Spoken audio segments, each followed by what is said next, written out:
Why is good leadership so hard? And how do bad leaders get to their positions of power in the first place? Can anything be done, or are we doomed to a work life where our careers are in the hands of power-hungry tyrants? Early in my career, I was talking about a bad manager I had with a mentor, and they said, don't forget, you can learn something from every leader, good and bad. Good leaders teach you skills and traits you want to copy.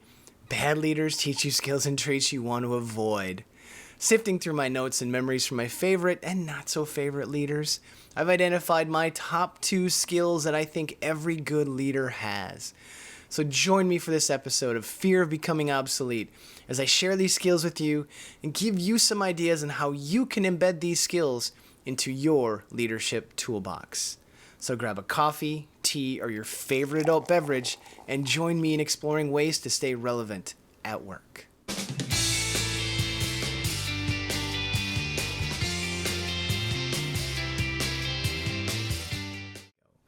One of my favorite quotes about leadership is by John C. Maxwell, a leadership expert and author known for his teachings on leadership and personal development. A leader is the one who knows the way, goes the way, and shows the way. So welcome to episode 24 of Fear of Becoming Obsolete, where career advice and pop culture collide. I'm Tom Auld, your friendly neighborhood product owner. Today we're going to talk about leadership, specifically 2 traits that every great leader has. First off, do we really need leaders? Can't we just get together and decide on what to do next? Maybe.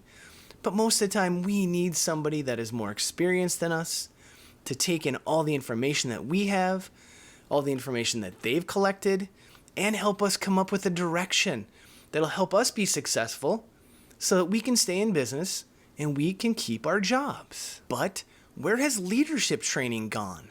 Most companies are cutting training for leaders because they don't see an immediate return on their investment. That's pretty short-sighted in my opinion. But how can we expect the new breed of leaders to be ready for today's landscape of business culture and employee expectations? Isn't it obvious why we're seeing more bad behavior at leadership levels?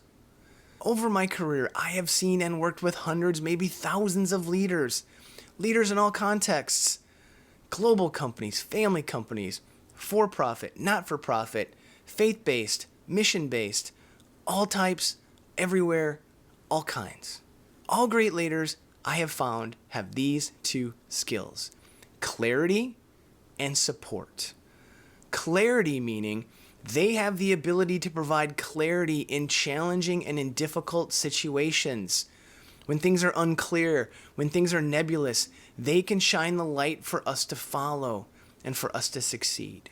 Support meaning the unwavering support of teams no matter what happens. Kind of makes sense, right? The title leader literally means to lead, to be out in front of the team, blazing the trail that will help us succeed. Leaders are in a position to have to take in all the information possible from inside the company, outside the company, about the competition, investors, disruptors, and must sift through the data to decide what to do next. Not an easy job, and not all of us want to be a leader, but we need good leaders to help us get to where we want to go. So let's dive into each of these traits and understand how you can add these to your skill set. Clarity. Great leaders understand their teams are under a lot of pressure, both at work and in life. So to help their team members, the leader does everything possible to remove confusion. The leader wants to help remove any distractions, so the team doesn't waste any time trying to figure out what to do. They just focus on getting the work done. So how do you do this? First, communicate. Talk to your team. Make sure they understand the priorities in which they should be attacking their work. Next, be available to your team. Yes, you're a leader, and you're very important, and you have a lot of things you need to focus on, but find that perfect balance between being available to the team and micromanaging.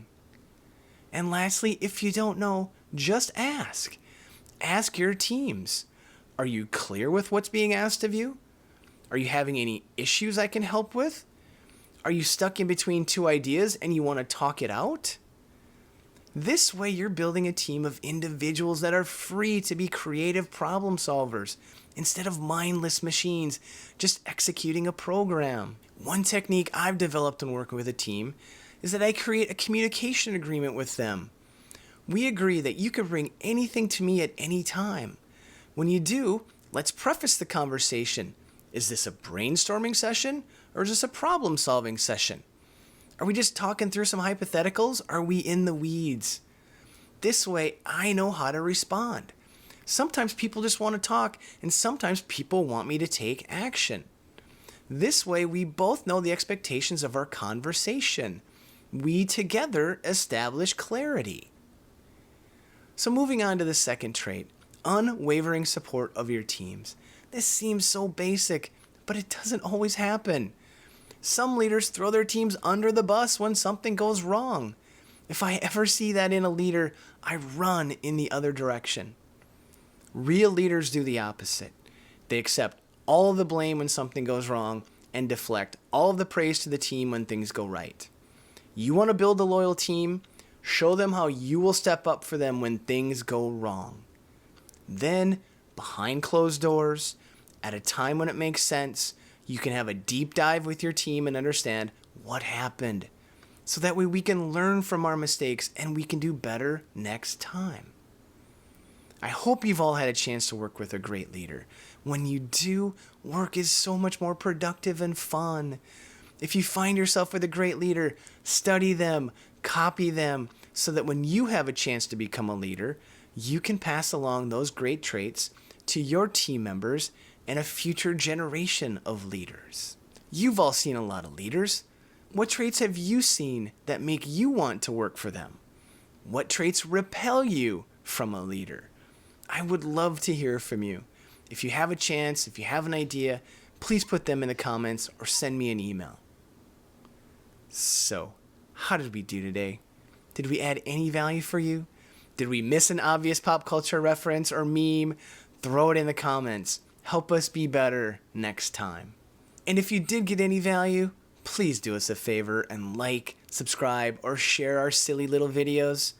Any boost you can give us will go a long way to keeping yourself, your friends, and your enemies relevant at work. I am Tom Auld, your friendly neighborhood product owner signing off. Have a valuable week and take care.